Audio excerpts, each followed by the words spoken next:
ঈশ্বৰ জিহুৱা অৰ্থাৎ আমাৰ প্ৰভু যীশু খ্ৰীষ্টই কিয় এই পৃথিৱীত জন্মগ্ৰহণ কৰিবলগীয়া হ'ল ঈশ্বৰ জিহুৱা কিয় মাংসৰূপী হৈ নিজেই এই পৃথিৱীত জন্মগ্ৰহণ কৰি ক্ৰুচিফাই হ'বলগীয়া হ'ল মানৱ জাতিৰ বাবে কিয় আহক আমি সম্পূৰ্ণ উদ্দেশ্য জানো কিয় যীশু খ্ৰীষ্ট এই পৃথিৱীত আহি ক্ৰুচিফাই হ'বলগীয়া হ'ল আহক আমি সম্পূৰ্ণ উদ্দেশ্য সম্পূৰ্ণ ডিটেইলি আহক আমি জানো এইটো সেই সময়ৰ কথা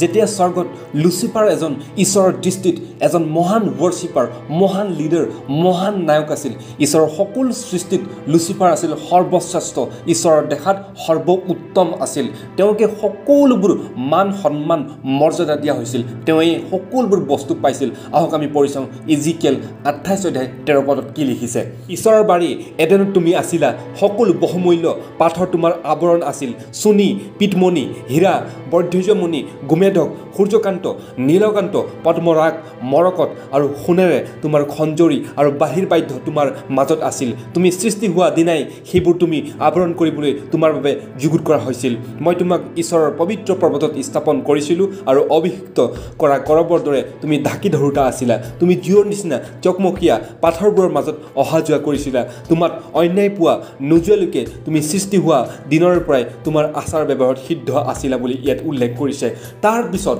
এই সকলোবোৰ বস্তু পোৱাৰ পিছত লুচিফাৰৰ মনত পাপ আহিল আৰু অৰ্থাৎ ঈশ্বৰৰ বিৰুদ্ধে তেওঁ কথা পাতিবলৈ ধৰিলে ঈশ্বৰৰ বিৰুদ্ধে মাত মাতিবলৈ ধৰিলে আমি পঢ়িম যিচয়া 14 অধ্যায় 12 পদৰ পৰা পঢ়িলে আমি বুজি পাম এতিয়া লুচিফাৰৰ মনত গৰ্ভ আহিল অৰ্থাৎ শয়তানৰ হৃদয়ত ঈশ্বৰৰ বিৰুদ্ধে পাপ জাগিল তুমি আকাশমণ্ডল নক্ষত্ৰ আৰু প্ৰভাতীয় তৰাৰ পৰা কেনেকৈ পৰিলা দেশবোৰক জয় কৰাজন যি তুমি বিচ্ছিন্ন হৈ মাটিত কেনেকৈ পৰিলা তুমি তোমাৰ মনত কৈছিলা মই স্বৰ্গলৈ উঠিম ঈশ্বৰৰ তৰাবোৰৰ ওপৰত মই মোৰ সিংহাসন উন্নত কৰিম আৰু মই উত্তৰ দেশৰ অন্তৰ্ভাগত সভা বহা পাহাৰত বহিম মই মেঘবোৰতকৈ ওখ ঠাইত উঠিম মই নিজকে সৰ্বোপৰি জনাৰ তুল্য কৰিম তথাপি তোমাক এতিয়া চিউলৰ গাঁতৰ পৰা অন্তৰ্ভাগলৈকে নমোৱা হ'ল যেতিয়া লুচিফাৰৰ হৃদয়ত লুচিফাৰৰ মনত মই ভাৱ আহিল অৰ্থাৎ ঈশ্বৰৰ বিৰুদ্ধে গৰ্ভ আহিল অৰ্থাৎ শয়তানে ঈশ্বৰৰ বিৰুদ্ধে পাপ কৰিল তেতিয়াই সেই স্বৰ্গৰ পৰা শয়তানক পেলাই দিয়া হ'ল ক'ত পেলাই দিয়া হ'ল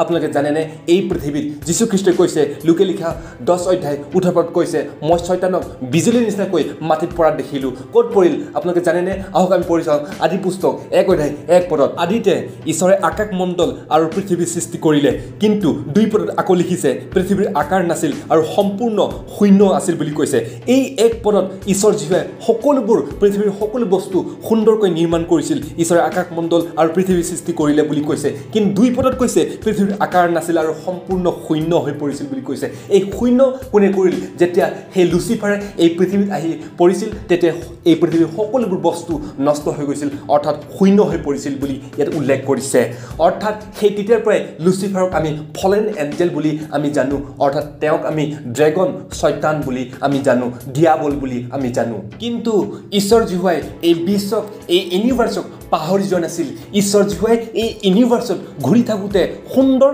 এই পৃথিৱীটোলৈ চকু ফুৰাই চাইছিল কিন্তু এই সুন্দৰ পৃথিৱী একেবাৰে শূন্য হয় সম্পূৰ্ণ শূন্য হয় বৰবাদ হৈ পৰিছিল ঈশ্বৰ জিহুৱাই এই পৃথিৱীত পুনৰ আহিল দেখিলে ইয়াত শয়তান লুচিফাৰে ৰাজ কৰি আছিল কিন্তু ঈশ্বৰ জিহুৱাই পুনৰ প্ৰথম দিন দ্বিতীয় দিন তৃতীয় দিন চতুৰ্থ দিন পঞ্চম দিন ষষ্ঠ দিন কৰি পুনৰ এই পৃথিৱীক নিৰ্মাণ কৰিছিল ঈশ্বৰ জিহুৱাই দেখিলে কিন্তু লুচিফাৰে কৈছিল যে তুমি ইমান ধুনীয়াকৈ পুনৰ পৃথিৱীটোক নিৰ্মাণ কৰিছা সকলো এণ্টাৰ ক্ৰিয়েশ্যন সকলো প্ৰাণীবোৰ বনাইছা চৰাই চিৰিকটিবোৰ জীৱ জন্তুবোৰ বনাইছা কিন্তু এতিয়া তোমাক কোনে প্ৰশংসা কৰিব কোনে তোমাৰ নাম ল'ব কোনে তোমাৰ মহিমা প্ৰশংসা কৰিব তেতিয়া জিহুৱাই তলমূৰ কৰি মাটিত নিজ প্ৰতিমূৰ্তিৰে নিজ সাদৃশ্যৰে এটা পুতলা নিৰ্মাণ কৰিলে আৰু সেই মাটিৰ পুতলাত ঈশ্বৰে নিজৰ আত্মা নিজৰ প্ৰাণ ফু মাৰি সুমুৱাই দিলে সেই মাটিৰ পুতলাত আৰু সেই মাটিৰ পুতলাই এটি জীৱিত প্ৰাণী হ'ল এটি জীৱিত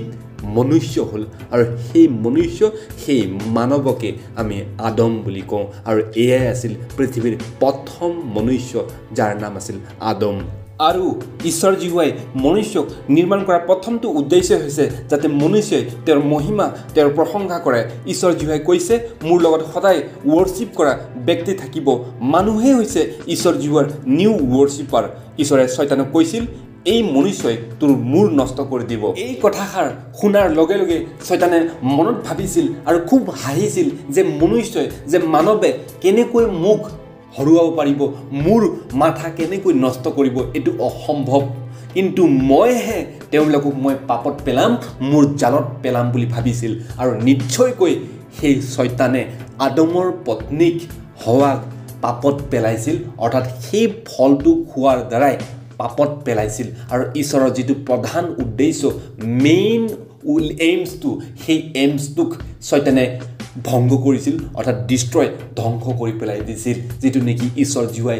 যি উদ্দেশ্যৰে সেই মনুষ্যক, সেই মানৱক নিৰ্মাণ কৰিছিল, সেই উদ্দেশ্যটো শয়তানে ধ্বংস কৰি পেলাইছিল। আৰু যেতিয়া ঈশ্বৰ জীৱাৰ বিৰুদ্ধে আদম আৰু হৱাই পাপ কৰিছিল, তেতিয়া ঈশ্বৰ জীৱাই ক্ৰোধত সেই আদম আৰু হৱাক আৰু সেই সৰ্পক অভিশাপ দিছিল। প্ৰথমতে সেই সৰ্পক অভিশাপ দিছিল যে তুমি গোটেই জীৱনকালত তুমি পেটেৰে গতি কৰি তোমাৰ জীৱনকাল সম্পূৰ্ণ কৰিব লাগিব বুলি কৈছিল। লগতে সেই নাৰীগৰাকীক অভিশাপ দিছিল, যিহেতু তুমি যিটো ফল মই খাবলৈ নিষেধ কৰিছিলোঁ, তুমি সেই ফল খালা, গতিকে তোমাৰ গৰ্ভবেদনা অতিশয় ৰূপে বৃদ্ধি কৰিম বুলি কৈছিল। তুমি কষ্টৰে সন্তান প্ৰসৱ কৰিবা আৰু স্বামীৰ কাৰণে তোমাৰ কামনা হ'ব, কিন্তু তেওঁ তোমাৰ ওপৰত অধিকাৰ চলাব বুলি কৈছিল। আৰু সেই আদমক কৈছিল, যি গছৰ ফল খাবলৈ মই তোমাক নিষেধ কৰিছিলোঁ, তুমি তোমাৰ স্ত্ৰীৰ কথা শুনি তাক খালা, সেয়েহে তোমাৰ কাৰণে ভূমি অভিশপ্ত হৈছে, গোটেই ভূমি অভিশপ্ত হৈছে। তুমি গোটেই জীৱনকালত কষ্টৰে পৰিশ্ৰম কৰি তাৰ পৰা খাবলৈ পাবা। ভূমিয়ে তোমালৈ কাঁইট আৰু কাঁইটীয়া বন উৎপন্ন কৰিব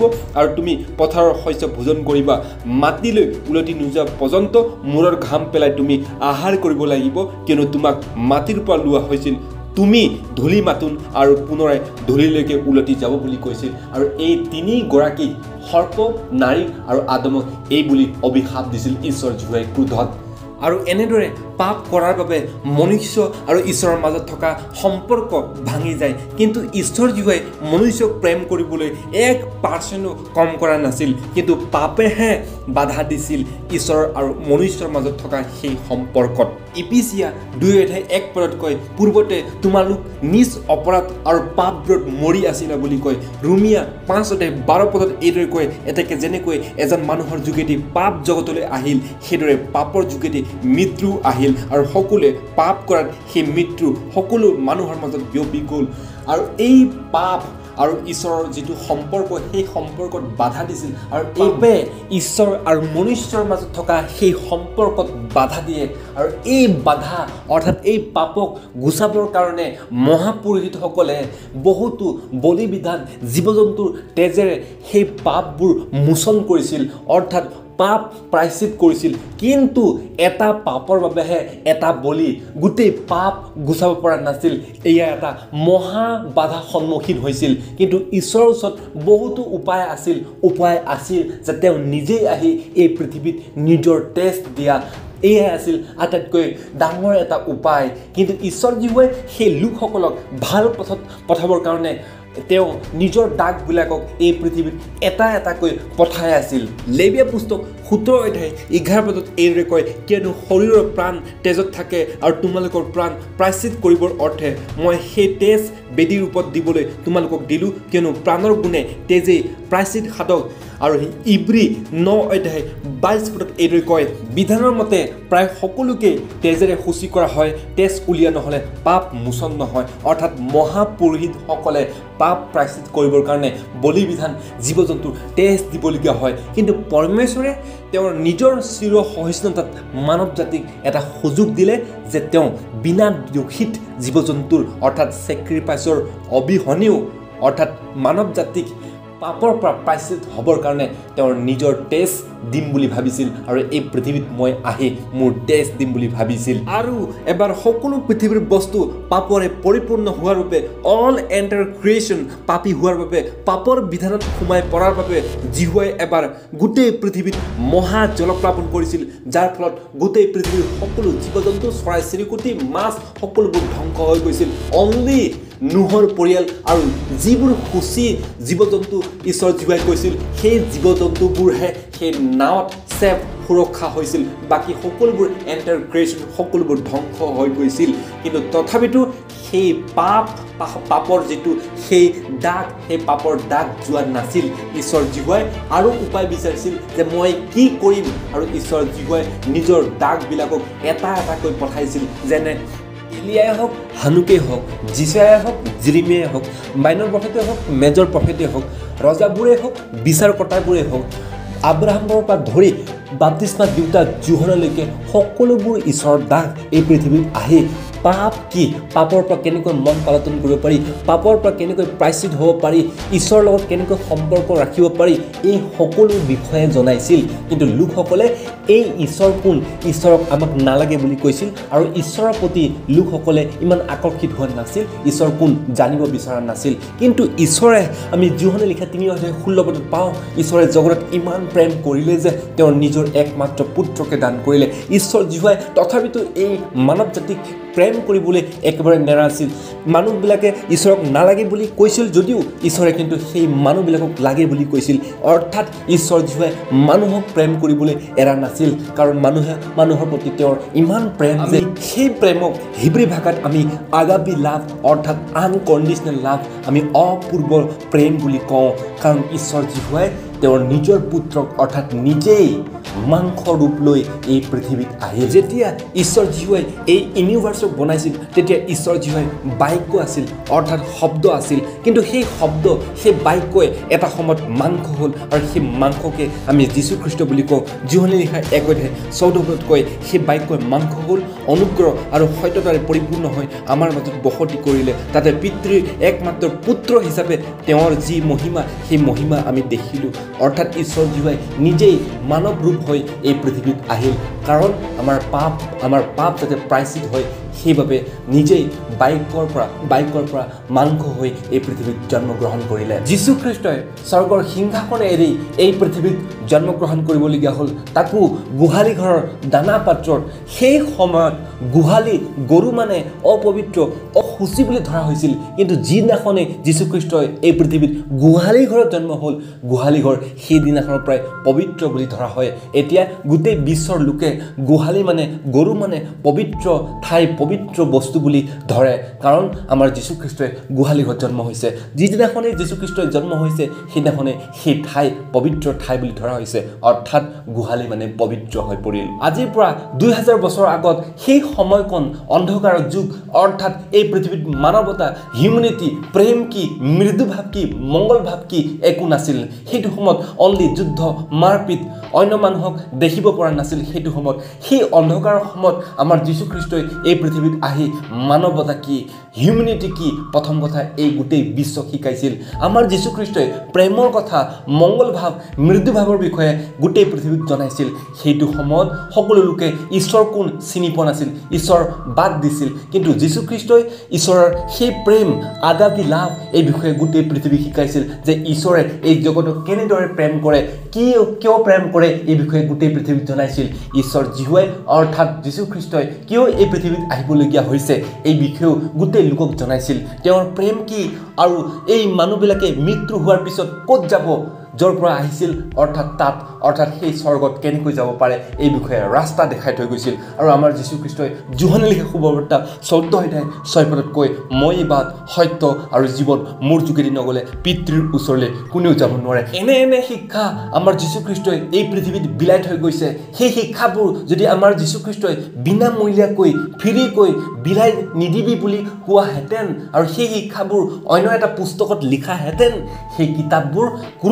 কুৰুল টকাত বিক্ৰী হ'লেহেঁতেন কিন্তু আমাৰ যীশুখ্ৰীষ্টই কৈছে সেই শিক্ষাবোৰ গোটেই জগতক বিনামূলীয়াকৈ ফ্ৰীকৈ বিলাই দিয়া যাতে সকলোৱে হিউমেনিটি কি মানৱতা কি প্ৰেম কি ঈশ্বৰ কোন এই বিষয়ে যাতে প্ৰকৃতভাৱে যাতে বুজি পায় এই বিষয়ে আমাৰ যীশুখ্ৰীষ্টই শিকাই থৈ গৈছে আৰু ফ্ৰীলি গোটেই মানুহক প্ৰেম কৰা বুলি কৈছে এক থাপৰ মাৰিলে অন্য এটা গাল পাতি দিয়া বুলি কৈছে আৰু পাৰিলে তেওঁৰ ভৰি ধুৱাই দিয়া বুলি কৈছে ইমান শিক্ষা ইমান উত্তম শিক্ষা এই উত্তম শিক্ষা আৰু আমি কত নাপাওঁ যিটো নেকি যীশু খ্ৰীষ্টই মানৱতাৰ কাৰণে গোটেই হিউমেনিটিৰ কাৰণে গোটেই মানৱ জাতিৰ কাৰণে গোটেই এণ্টাৰ ক্ৰিয়েশ্যনৰ কাৰণে যি কৰি গৈছে সেই মূল্য আমি কোনো দিব নোৱাৰো কোনো আমি তেওঁৰ সেই তেজৰ মূল্য আমি ঘূৰাই দিব নোৱাৰো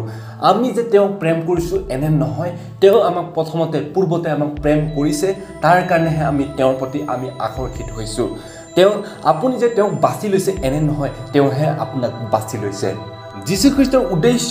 যাতে এই পৃথিৱীৰ সকলো লোকে স্বৰ্গ ৰাজ্যত ঈশ্বৰৰ ৰাজ্যত যাতে প্ৰৱেশ কৰিব পাৰে নৰকত নহয় শয়তানৰ সৈতে নহয় ঈশ্বৰৰ ৰাজ্যত যীশু খ্ৰীষ্টৰ সৈতে যাতে যাব পাৰে তাৰ বাবে তেওঁ পথ যুগুত কৰি থৈ গ'ল আমাৰ মূল খুঁটি পাপ আদমৰ হৰৰ পৰা যি আমাৰ জন্মগত পাপ আহিলে গোটেই পৃথিৱীৰ সকলো প্ৰাণীয়ে যি অভিশপ্ত হৈছিল সেই অভিশাপৰ পৰা যাতে আমি মুক্ত হ'ব পাৰোঁ তাৰ বাবে যীশু খ্ৰীষ্টই এই পৃথিৱীত আহি নিজৰ তেজ দিবলগীয়া হ'ল পৃথিৱীৰ কোনো মহাপুৰুষিতে বা কোনো জীৱ জন্তুৰ তেজে আমাৰ পাপ অল জেনেৰেশ্যনৰ পাপ ক্ষমা কৰিব নোৱাৰে মোচন কৰিব নোৱাৰে আমাৰ যীশু খ্ৰীষ্টৰ পবিত্ৰ তেজেহে গোটেই মানৱ জাতিৰ পাপ ক্ষমা কৰিব পাৰে লিখা হৈছে হিব্ৰী 10 অধ্যায় 1 পৰা 4 পদ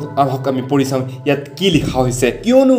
বিধানভাৱে মংগলৰ ছায়া বিশিষ্ট হৈ বিধান সেইবোৰৰ বিষয়ৰ প্ৰকৃত নহয় সেয়েহে যিসকল পুৰোহিতে ঈশ্বৰৰ উপাসনা কৰিবলৈ আহে তেওঁলোকে বছৰে বছৰে একেৰূপে বাৰে বাৰে বলিদান কৰে কিন্তু বিধানে সেইবোৰৰ দ্বাৰাই চাপি যোৱা সকলক কেতিয়াও সিদ্ধ কৰিব নোৱাৰে পৰা হ'লে উৎসৰ্গ কৰা স্থগিত হ'লেহেঁতেন নহয়নে কিয়নো আৰাধনাকাৰী সকল এবাৰ সূচীকৃত হোৱা হ'লে তেওঁলোকৰ কোনো পাপ বিবেক পুনৰ নাথাকিলেহেঁতেন কিন্তু সেই সকলোবোৰৰ দ্বাৰাই বছৰে বছৰে পাপেহে সোৰণ কৰা হৈছে কিয়নো পাপ গুচাবলৈ ভতৰা আৰু ছাগলীৰ তেজ সাধ্য নাই এই হেতুকে খ্ৰীষ্টে জগতত সোমোৱা কালত কয় তুমি বলিদান আৰু নৈবেদ্যলৈ ইচ্ছা নকৰিলা কিন্তু মোৰ বাবে শৰীৰ যুগুত কৰিলা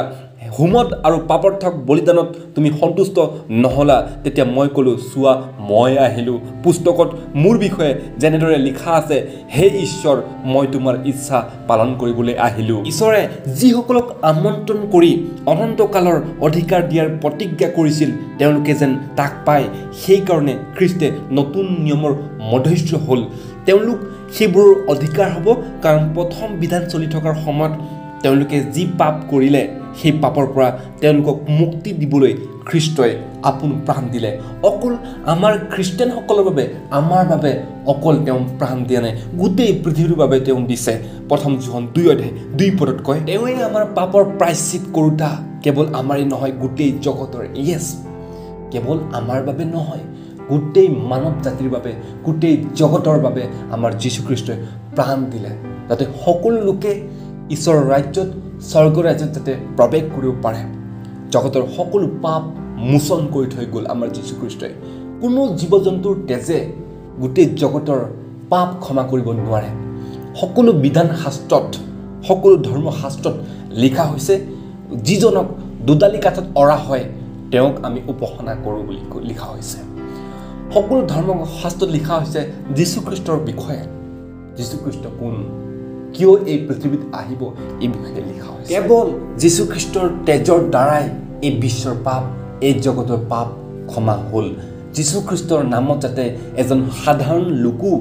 সেই স্বৰ্গত যাতে প্ৰৱেশ কৰিব পাৰে তাৰ বাবে যীশু খ্ৰীষ্টই এটা সহজ এটা সৰল পথ তেওঁ দেখুৱাই থৈ গ'ল কোনো চেক্ৰিফাইজৰ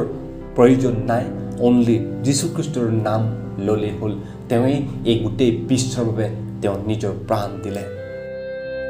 কাৰণ ঈশ্বৰে যীশু খ্ৰীষ্টক তেওঁৰ তেজৰ দ্বাৰাই বিশ্বাসৰ প্ৰতিকাৰ স্বৰূপে তেওঁৰ ধৈৰ্য গুণত পূৰ্বে কৰা নানা পাপৰ দণ্ড নিদিয়াকৈ থকাৰ কাৰণে নিজ ধাৰ্মিকতা দেখুৱাবলৈ তেওঁ যীশু খ্ৰীষ্টক দান কৰিলে তেওঁ পুত্ৰ যীশুক দান কৰি আজিও দেখুৱাই যে তেওঁ ন্যায়বান ঈশ্বৰে এই কাৰ্য কৰিছে যাতে তেওঁৰ ন্যায় পৰায়ণতা থাকে আৰু যদি কোনে যীশুক বিশ্বাস কৰে তেওঁ যেন ধাৰ্মিক ৰূপে প্ৰমাণিত হয় আপুনি এজন পাপী হ'ব পাৰে আপুনি এজন পাপ কৰ্মত লিপ্ত হৈ থাকিব পাৰে আপুনি এজন অবিশ্বাসী হ'ব পাৰে কিন্তু যীশু খ্ৰীষ্টই আপোনাক প্ৰেম কৰে, আপোনাক মাতি আছে। যদি আপুনি পাপৰ পৰা মন পলায়ন কৰি যীশুখ্ৰীষ্টক স্বীকাৰ কৰা, যীশুখ্ৰীষ্টই নিশ্চয় আপোনাৰ সেই সকলোবোৰ পাপ ক্ষমা কৰিব আৰু আপুনি অনন্ত জীৱনৰ সহভাগী হ'ব। সেই অনন্ত জীৱন আপুনিও পাব পাৰে। যদি যীশুখ্ৰীষ্টৰ ওচৰত আপুনি স্বীকাৰ কৰে সকলোবোৰ পাপ, আপোনাৰ পাপ সকলোবোৰ পাপ আপোনাক ক্ষমা কৰা হ'ব বুলি কৈছে 1 জোহন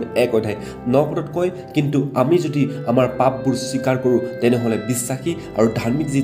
তেওঁ আমাৰ পাপবোৰ ক্ষমা কৰে আৰু সকলো অধৰ্মৰ পৰা আমাক সূচী কৰে বুলি কৈছে। গতিকে আপুনি স্বীকাৰ কৰিবলৈ, মন পালন কৰিবলৈ, যীশুখ্ৰীষ্টৰ কাষত ঘূৰি আহিবলৈ আপুনি একেবাৰে নাপাহৰিব। যীশুখ্ৰীষ্টই আপোনাক প্ৰেম কৰে, যীশুখ্ৰীষ্টই আপোনাক ক্ষমা কৰিব, যীশুখ্ৰীষ্টই আপোনাক কৃপা কৰিব। প্ৰভু যীশুখ্ৰীষ্টই প্ৰত্যেককে আশীৰ্বাদ কৰক। হালেলুয়া, প্ৰেইজ দি লৰ্ড, আমেন।